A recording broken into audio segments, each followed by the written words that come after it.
కానీ మధ్యలో ఎప్పుడో విన్నాను నేను, మీరు ఏదో సాయిబాబాకి దండం పెట్టుకొని నేను ఇంకా ఈ రోజు నుంచి అన్నీ మానేస్తాను బాబా, నేను చాక్లెట్లు తిన్ను, ఐస్ క్రీమ్లు తిన్ను అని దండం పెట్టుకున్నారంటగా. ఒక వారం మాత్రం తినకుండా ఆగారు. మానలేమండి. అంటే అలవాటు అయిపోయిన ప్రాణం అంటే జ్యూసులు. ఇప్పుడు రోజు రకరకాల స్వీట్స్ కానీ నాన్ వెజ్ ఐటమ్స్ కానీ చిన్నప్పటి నుంచి అంటే మనకి మా కోస్టల్లో ఏంటంటే రాజులు ఇవన్నీ మాకు దొరకని ఫిష్ ఉండదండి. సీ ఫుడ్, క్రాబ్, ప్రాన్స్, ఈ మసాలాలు, ఈ పులావులు ఇవన్నీ అలవాటు అనమాట. నాకు కొంచెం తినాలండి అది, లేకపోతే ఆ మైండ్ నాకు నిద్ర పట్టదు ఆ రోజు. దానివల్ల ఇంకా హార్మోన్స్ ఇంకా పిచ్చి పిచ్చిగా ఫైట్ చేసే లోపల ఇంకొంచెం వెయిట్ పుట్ ఆన్ చేస్తా ఉంటాం ఇవన్నీ. కానీ అదే వేరే సోర్స్ లేదండి. ఏదన్నా ఈ బేరియాటిక్ లాంటిది చేయించాలండి. కానీ బేరియాటిక్ చేసుకున్న తర్వాత చాలా నోట్ని కట్టేసుకోవాలి కొన్నేళ్ళు, అది తెలుసా మీకు? అది కట్టేసుకోవడం కదా, తిన్నాం కదా, అది తినలేము అన్నది సరే, బట్ ఫుడ్ కూడా ఇనీషియల్గా ఒక 2-3 months లిక్విడ్ డైట్, కొన్ని సెమీ సాలిడ్స్ ఇలాంటివి అది కంపల్సరీ చేయాలి. వేరే తిన్నా సరే వామిటింగ్ అయిపోద్దండి, చేయలేము అనమాట. సో ఇప్పుడు మీరు ఫోకస్గా ఎట్టి పరిస్థితుల్లో వెయిట్ రిడక్షన్ ప్రోగ్రాంలో పడ్డా ఉన్నాడు.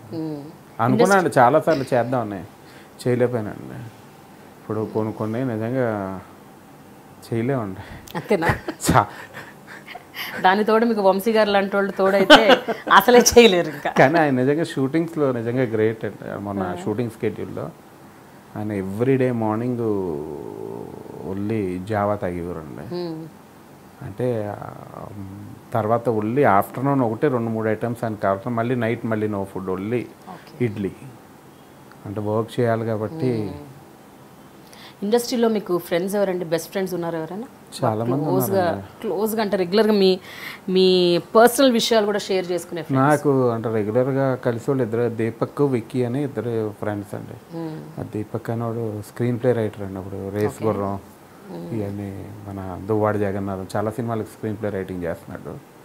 విక్రమ్ ఏమో ఇప్పుడు రవితేజతో కొంచెం టచ్లో ఉండనే సినిమా. వాళ్ళిద్దరూ బాగా అంటే ఫస్ట్ అంటే లాస్ట్ 14 years నుంచి క్లోజ్ ఫ్రెండ్స్ అండి. అంటే వాళ్ళు కెరియర్ పరంగా ఇద్దరు కూడా బిజీగా ఉన్నారు. అంటే నాతో ఎప్పుడు ఇంటరాక్ట్ అయ్యి నేను ఎప్పుడు అంటే మన ఫ్రెండ్స్ అండి వాళ్ళు ఎప్పుడు కూడా అంటే ఎప్పుడు ఏ టైంలో ఉన్నా మనని లైక్ పలకరించి మనకి ఏమైనా కావాల్సిన అలా ఉండే ఇద్దరు ఫ్రెండ్స్, ఎప్పటి నుంచో ఉన్న ఫ్రెండ్స్ వాళ్ళిద్దరు అండి. మరి వాళ్ళ సినిమాలో మీరు చేయట్లేదా? చేశాను. గోపాల అలా దీపక్ రాశాడు గోపాల స్క్రీన్ ప్లే, అందులో గోపాలలో చేసాను. అంటే ఉండాలి కదండి క్యారెక్టర్లు ఇప్పుడు చేయడానికి కూడా. సుబ్బరాజ్ కూడా మీకు మంచి ఫ్రెండ్ కదా? సుబ్బరాజ్ కలుస్తుంటారా? తక్కువ అండి.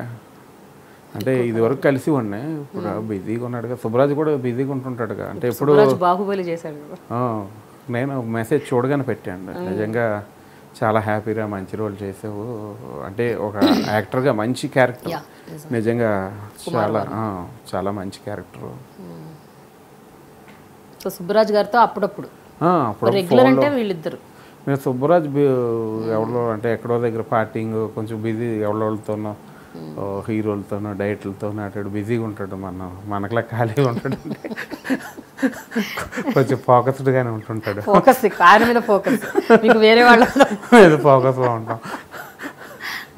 ఓకే. సాయి కిరణ్ అడవితో టచ్లో ఉన్నారండి? రోజు రెగ్యులర్గా టచ్లో ఉంటాను. సాయి కిరణ్ అడవితో రెగ్యులర్గా ఫోన్లో మాట్లాడుతుంటాను. ఇక్కడ సాయి కిరణ్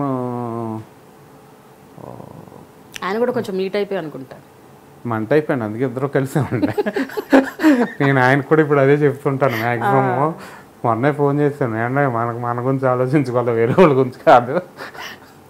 ఆయన కూడా కొంచెం ఫోకస్ వేరే వాళ్ళ మీద ఎక్కువ ఉంటుంది. అవును కదా, వాళ్ళు బాగుపడాలి, వాళ్ళు ఎదగాలి. అవునండి. చాలా మొన్న ఏదో ఫిల్మ్ విషయాలు కూడా చాలా నష్టపోయినట్టున్నారు. అవును.